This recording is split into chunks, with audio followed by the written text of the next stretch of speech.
എഴുതിയ ബോർഡിൻ്റെ finishing work നിലയിൽ അയച്ചു കഴിഞ്ഞുള്ള ഭാഗമാണ് കാണുന്നത് കേട്ടോ. നിലയിൽ അയച്ചു കഴിഞ്ഞുള്ള സീനാണ് കാണുന്നത്. എല്ലാവർക്കും ഇഷ്ടപ്പെട്ടെങ്കിൽ ഒന്ന് ലൈക്ക് ചെയ്തേക്കണേ.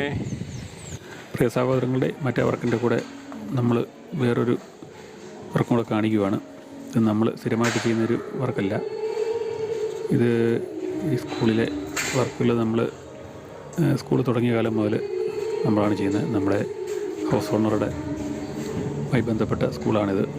അതുകൊണ്ട് ഇവിടുത്തെ വർക്കുകൾ നമ്മളാണ് ചെയ്യുന്നത്. ഇത് കമ്പ്യൂട്ടറിൽ നിന്നും പല ഡിസൈനുകൾ നമ്മൾ കോപ്പി ചെയ്തെടുത്തിട്ട് പല കളറുകളൊക്കെ മാറ്റി ഗ്രാഫിക്സ് ചെയ്ത് ആണ് ഈ വർക്ക് ചെയ്തിരിക്കുന്നത്. ഇതൊക്കെ ഇന്നുള്ള കലാകാരന്മാർ പിടിച്ചു നിൽക്കുന്നത് ഇങ്ങനെയുള്ള പരിപാടികളൊക്കെ ചെയ്താണ്. എഴുത്തുമാരെ ഉണ്ടായിരുന്നവർ കമ്പ്യൂട്ടർ ഫീൽഡിലോട്ട് മാറാത്തവരൊക്കെ പൊളിഞ്ഞ് നാശമായി പോയിട്ടുണ്ട്. ഇത് പുതിയതായിട്ട് പണിത